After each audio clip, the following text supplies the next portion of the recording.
We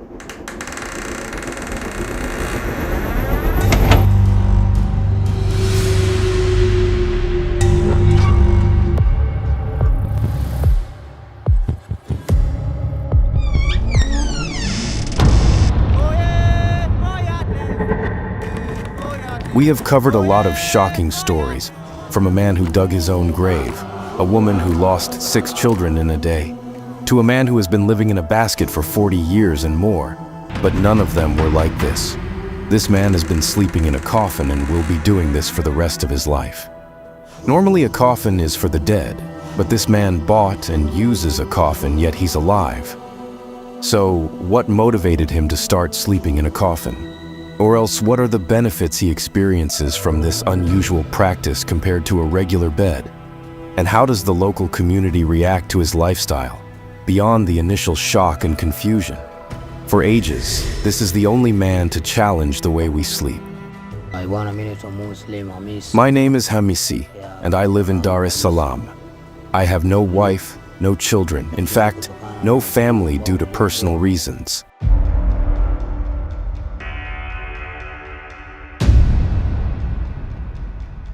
Hamisi believes he possesses extraordinary powers inherited from his parents, leading him to adhere to certain daily rituals and beliefs, but also makes sure that sleeping in a coffin has nothing to do with looking for riches, claiming that he was already rich with too many houses and other possessions before.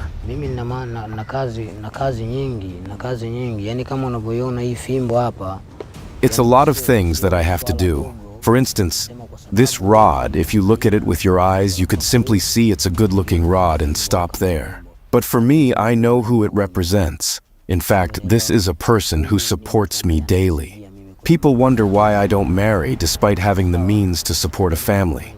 So a few days ago, I wanted to make a family and met a woman who was willing to be my wife. I brought her here at home and told her more about myself. Everything was going well until I told her how I sleep in a coffin and how I'd need another coffin for her if we got married. And from there, it was a turn-off, and she immediately left scared.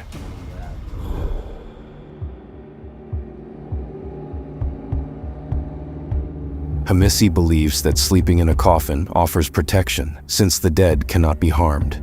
He sees it as a fresh start, free from life's struggles. When I sleep inside the coffin, I find comfort and renewal.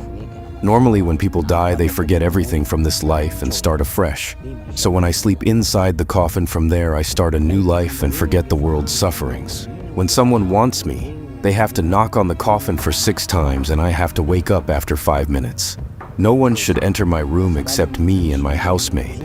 Even my friends never knew this until when one neighbor told it, and from there I started losing many friends who feared that I might be practicing witchcraft, and to be honest, it's not. Whatever I do is to have a good life.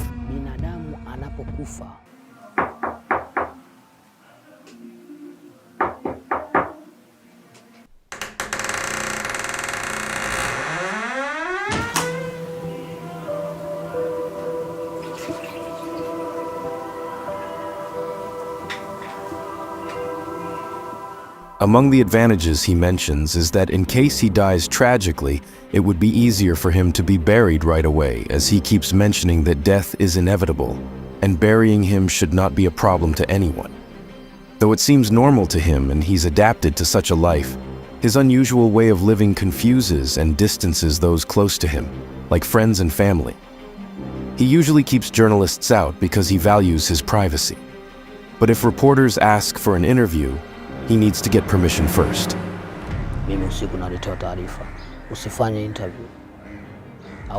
If I get a no, I'll tell you not to come after you've called me.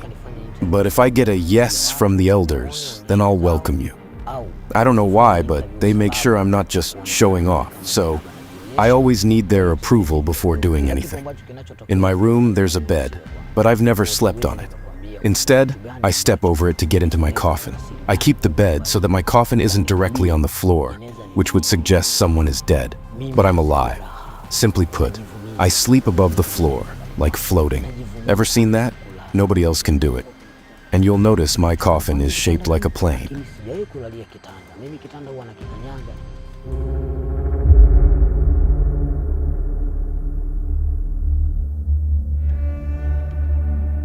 We once met old men who prepare everything for their death in advance. They plan their funeral, buy coffins, and even dig their own graves. But does he resemble these men in what he does?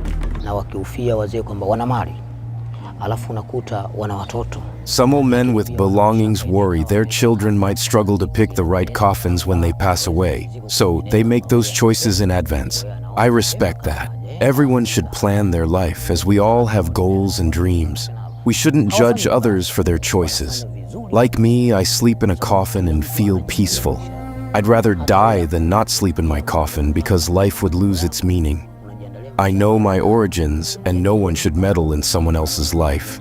I do what I want, eat well, own properties, run businesses, and help others.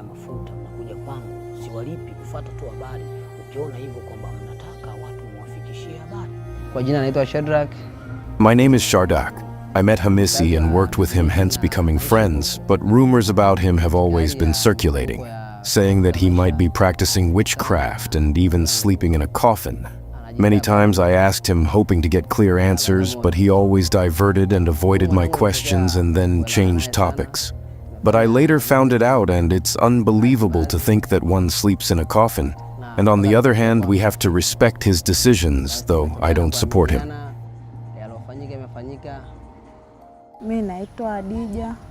Call me Hadija. At first, it was frightening. I couldn't believe that my brother sleeps in a coffin, but from there I had to go away from him. When I asked for more, he said, "There is nothing wrong with what he does," and asked me not to make it dramatic, so I had to shut it. Within a few days, he became so rich, which brought so much confusion to us.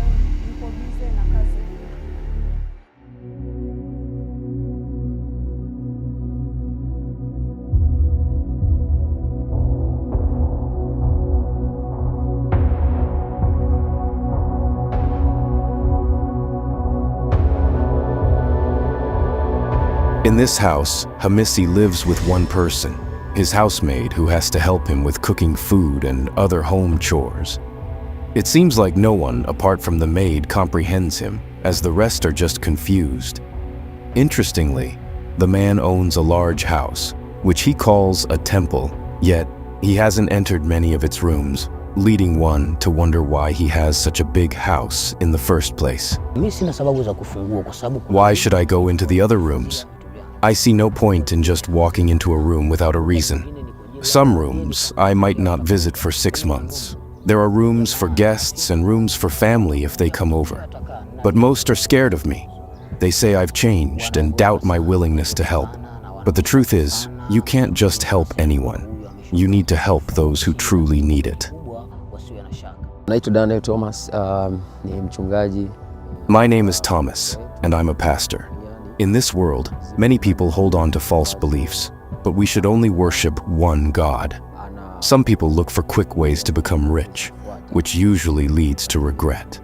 They are often misled by evil spirits and start following them. I was surprised to learn about a man who believes sleeping in a coffin will give him a good life. He works like everyone else during the day, but at night, he follows certain rituals.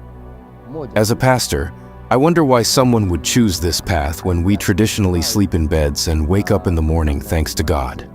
I would advise young men to work harder in life and even endure pain, but also pray harder. I'm sure that by doing that, they will succeed in life.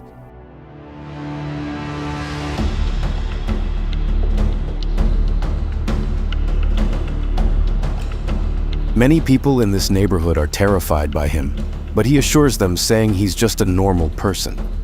He is not possessed, and people should always respect his choices because he knows what he is doing and why he is doing so. And to him, everything has to follow some conditions, like when shifting and moving to another place. Anyone can touch and carry his things apart from his coffin, which has to be lifted only by the elders. The day I bought a coffin and brought it here, people at first thought that maybe I had lost someone, but after confirming that I had not lost a person, they almost started fighting me and thinking that maybe I'd lost my mind. I had to make it clear that I knew what I was doing. Apart from people's different comments, I'm happy with the life I have. The only problem I have is finding a woman who will accept to be my wife.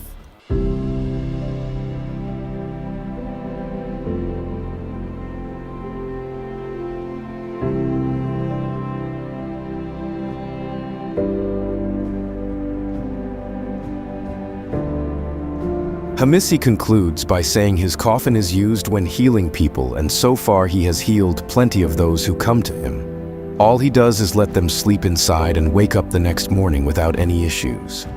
He mainly gives this service to the sick, and according to him, it works like magic, but not everyone is convinced about this treatment method.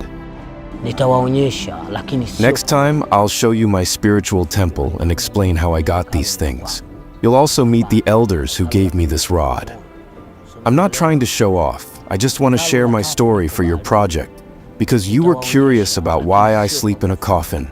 I own this big house or temple, and there's an even bigger one in Bagamoyo and another one in the ocean. I'll take you there and give you a tour. But first, we need to become friends.